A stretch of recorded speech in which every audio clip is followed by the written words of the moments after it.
Welcome back to the special edition of Great Day Houston. Melissa FITZGERALD is the Director of Advancing Justice and my co-host today, looking at better, more effective ways our criminal justice system can work, especially when it comes to drug addiction. Our next guest lost all 7 of her children because of her addiction. Today, she helps other mothers to get sober, and they don't have to leave their kids behind. Santa Maria Hostel is one of the very few programs like this. NADINE SCAMP is the CEO, and today Lillian Stephens is a peer recovery coach, and her daughter Susie proves that a healthy relationship is always possible with the right help. All right. This is one of those things that for you to leave and go to rehab and leave your children behind is a tough decision to make, isn't it? It was a lot tougher because my addiction called more than my children did for me. My addiction cost me my children. I'm very cognizant of that today. And having been someone who's been through CPS multiple times, criminal justice system more times than I can count on my fingers and toes, it's to be able to surrender and go to a program, to go through a drug court program to get to Santa Maria was a blessing. Yeah, and Nadine, that's kind of how it works here. Again, we talked about those many partners in making this happen. Yes. The professionals who do what they do, right? That a judge can safely send someone off to and know that that might be the completion of the program, the intended point. So Santa Maria Hostel sounds like such a great idea. Why do we not have one on every street corner? The fact of the matter is, there's very few programs like this. Yes, we're one of the only programs in the state that will allow children to accompany their mothers into treatment. And we know for women, being able to make sure that their children are safe is such an important part and can be such a barrier to them wanting to get help. So we want to make sure that that family can stay together and we're able to address the entire family system. Yeah, and in hopes of breaking that cycle. Yes. And so, Susie, for you, what was it like when you were in the program and you could look at other kids and say, they're not judging me, they understand what I've been through? She's a 14-year-old, right? Yeah, but what's it like to be back with your mom? Good. Good? Yeah. And therapy? Pardon? Oh, never mind. Yeah, but the good part is that you are in an atmosphere where you can start to begin to trust again. And I have said this many times on the show, but this is the thing that resonated with me of why I started working with Santa Maria Hostel. And it was that moms showing up at the bus stop and kids were assured that their mother would be there. That was such a simple thing, but it was about building trust. And so that's one of the things too. It's you can beat yourself up a lot about not being there for your kids, but they help you focus on now you're there. Yes, ma'am. It's been a journey to rebuild with all of my children and my family.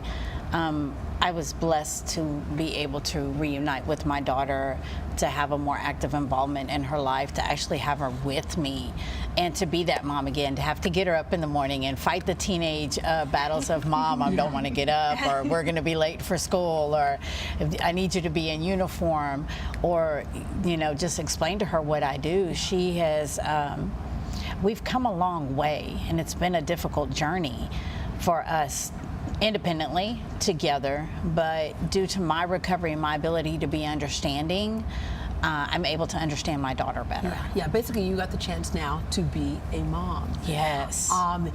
Explain to people, because you know, people in their naivete or their ignorance, one or the other, will say, I just could not do that to my kids.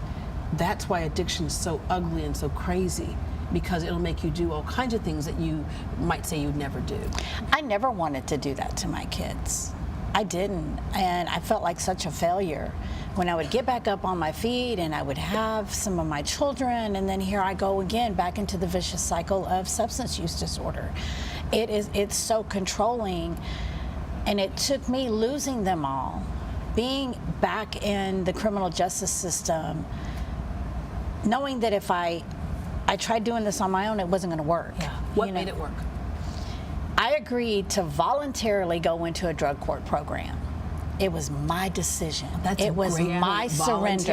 Yes. Oh yeah, it's always the person's decision. They have the option of going in or not. Because now you're a partner. I wasn't told by a judge, this is what you're doing, you have no choice. But I knew that if I didn't, I would be going back into the same environment that I came back from. And I was tired. Yeah. I was 44 years old. I'm 50 now. I was 44 years old going, I've been doing this like this for over almost 30 years. You know, so. And thank goodness there was a drug court and that there was Santa Maria in your communities that you could participate in. Drug court sent me to Santa Maria. Yeah, because otherwise you would not even known about it. Once I agreed to be in the program, I was at their mercy. Yeah. But they had mercy on me. And Nadine, that's an amen right there. But Nadine, there are several pieces to this too. It's not just the get sober part, because when you get sober, oftentimes an addict will tell you that's when the real work begins. But also making sure that they can sustain that. And so one of the things you do is you get them ready for the job place. We do, yes. We have amazing partners out in the community that we work with. We make sure that our women learn how to write a resume, learn how to talk about any of the gaps in their work history, pay rent, basic life skills, basic nutrition, some of those skills that Lillian was talking about. How do you make sure that your children get up in the morning? How do you make sure that you're giving them the support they need for homework and for education? So we really wrap around that entire family and make sure that they have all of those tools and support needed to be successful once they go back out in the community. Okay, Susie, what do you want to be when you grow up? You're 14, so you don't have to decide right now. I don't know. The good thing is you have opportunity, and you have a mom now who loves you and supports you. She always loved you, but now she can show that love a lot better thanks to Santa Maria Hostel. Ladies, thank you very much. And by the way, you went by and visited there, didn't you? I did. I went yesterday, and it was such a remarkable place, and it was incredibly inspiring, and also giving mothers who have just given birth the opportunity to bond with their children, because that not only helps the mothers in their recovery, and the goal is long-term recovery, but it also helps those children. Children need that bonding. Babies need that bonding, and that sets that child up for a much better life in the future. And you know, we've just at Advancing Justice had a partnership with Sesame Street for that very reason, to service children whose parents are involved in the justice system, because we can't forget them. Yeah. All right. Well, for more information on Santa Maria Hostel, log on to santamariahostel.org. When we come back, it was tough, but you're finally sober and you're ready for a job. The problem is, how do you handle a few of the questions on the application? A program that helps you tackle them head on and get about the business of restarting your life.